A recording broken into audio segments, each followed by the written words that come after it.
สบายดีเจ้าผู้บ่าวฟังไทยมากินข้าวนำตีหน้าเด้อมื้อนี้เขาได้อย่างกินแน่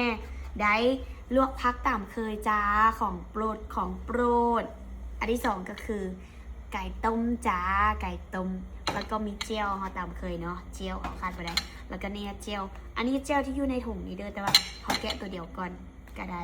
แล้วก็มีสาลีเหนียวจ้ามาเด้อมากินน้ำกันอ่ะทำมาลองซีมั้งว่ามันจีแซบบอเริ่มต้นด้วยขาตูนอันนี้เขาบอกว่า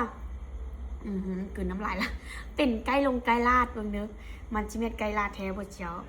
น่าจะไก่ลาดอย่างกระจ่างนี่แหละนะเจียวนี้มากินน้ำตา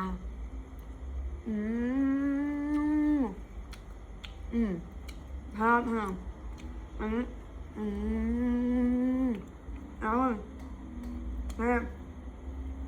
แล้วเขาก็กินผักแซ่บ